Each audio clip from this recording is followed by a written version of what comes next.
Es una bendición el que una vez más estemos delante de Dios, el Dios creador y su palabra. En esta hora, con la ayuda de Dios, abordaremos el Salmo 3 y regresando al ciclo de devocionales basados en el libro del Salterio, el libro de los Salmos. El Salmo 3 fue escrito por David, el rey David.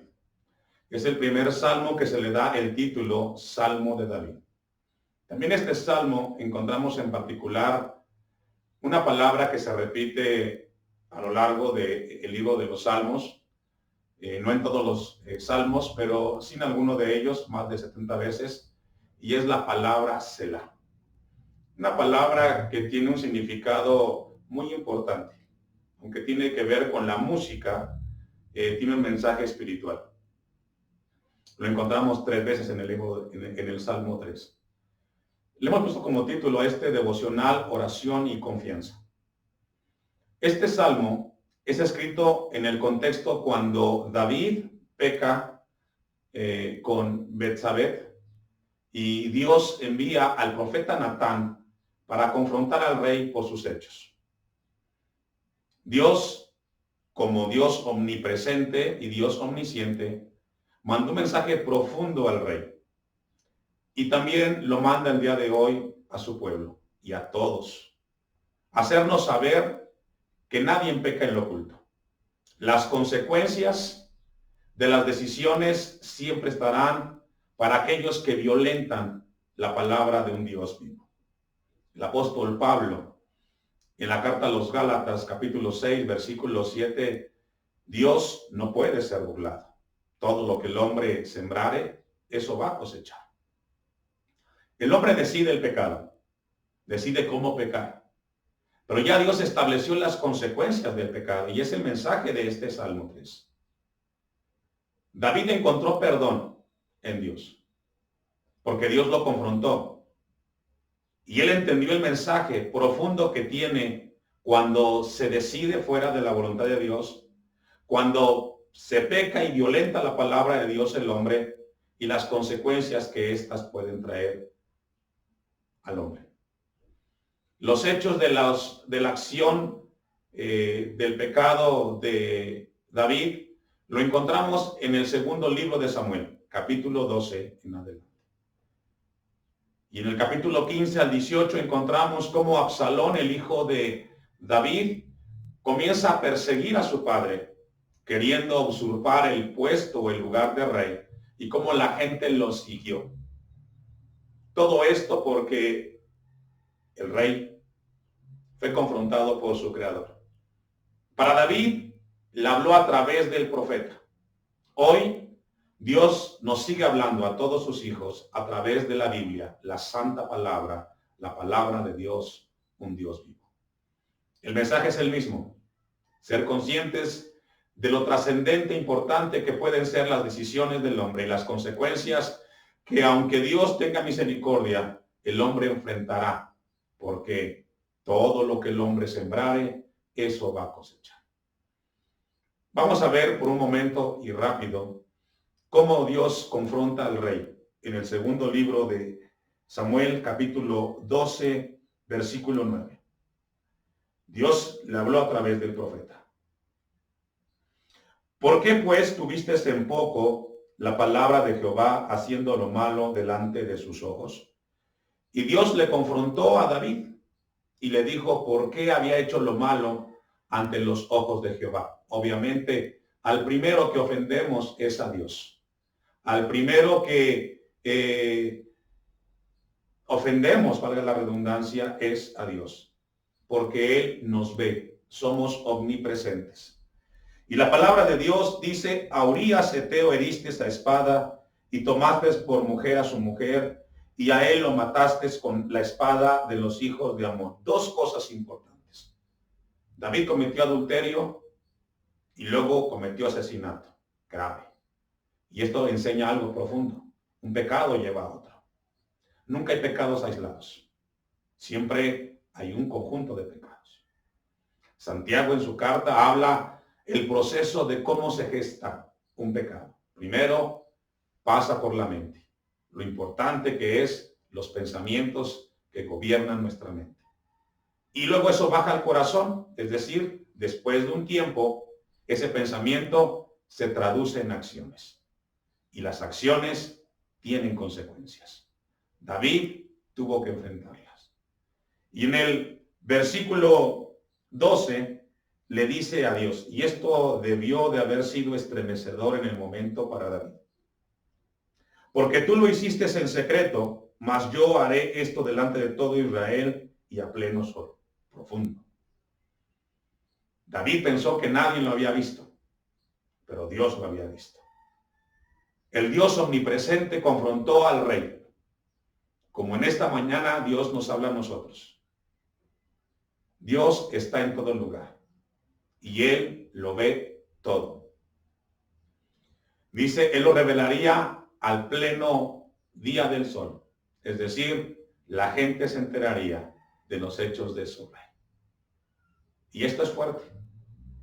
Tarde que temprano, lo que hoy el hombre oculta, lo que los hijos no saben, lo que la esposa no sabe, lo que el esposo no sabe, etc. Todo saldrá a la luz. Y cuando salga a la luz, eso que se oculta producirá el mismo dolor que debió haber producido cuando se debió haber dicho. Tú puedes tener oculto un pecado o algo que tú no quieres que nadie sepa, para no herir, para no lastimar, pero déjame decirte de parte de Dios que las acciones que tú cometes y que ocultas, cuando salgan a la luz, va a lastimar el corazón de terceros.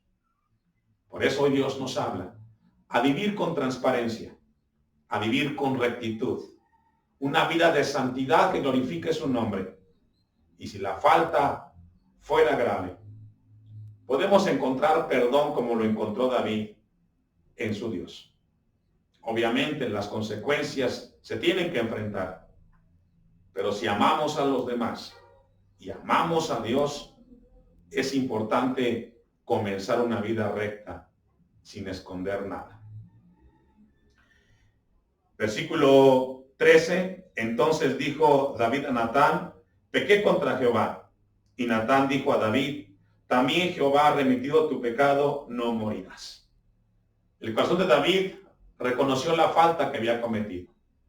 Y fue Dios el que le perdonó. Pero él tenía que enfrentar las consecuencias. Una de ellas, ya dijimos, se levantaría de su casa la prueba más grande. Absalón, su hijo, iría en contra de su padre.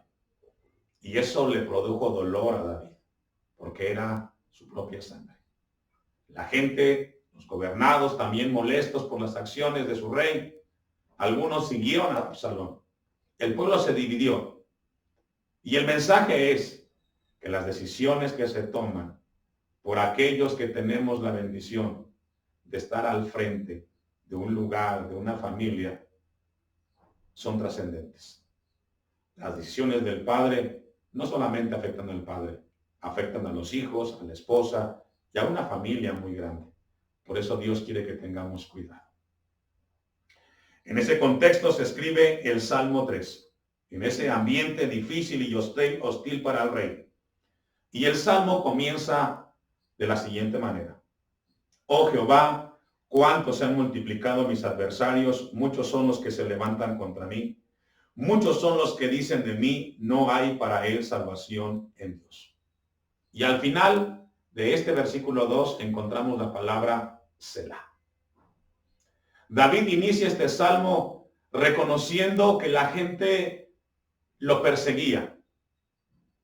No solamente literal, pero también verbalmente, emocionalmente, psicológicamente se sentía perseguido David. La gente tenía razón. Lo que había hecho no era cosa poca. El asesinato y el adulterio, dos cosas graves. Pero al final del versículo 2 dice, no hay para él salvación, dando a entender de que no había esperanza para alguien como David que haya cometido estos graves pecados. Y en ese momento aparece la palabra Selah, que significa pausa musical. Tiene que ver cuando un instrumento, una orquesta está tocando y de repente hay que hacer una pausa.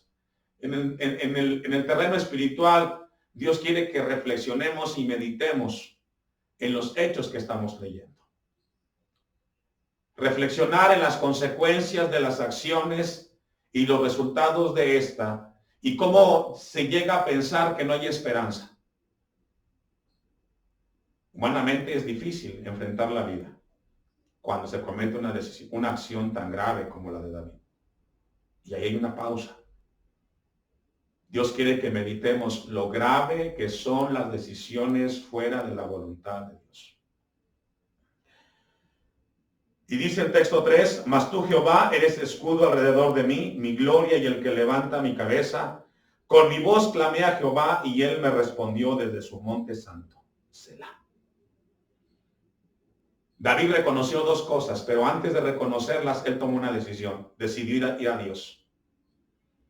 Él decidió y reconoció que para enfrentar lo que estaba viviendo tendría que ser en oración y cerca de Dios. Y dice que Jehová es escudo alrededor de él. Claro, él entendió algo muy importante. Si alguien puede cuidarnos y cuidar de nosotros en la prueba es Dios. Y también decidió buscar a Dios en su monte, que representa comunión. Buscarlo en oración. Y al final hay una palabra, una pausa. Y Dios quiere que reflexionemos lo hermoso y lo maravilloso que es buscar a Dios en oración. Buscar a Dios y tener un tiempo con Él. Por eso es tan importante meditar en su palabra todos los días y reconocer su mensaje para nosotros.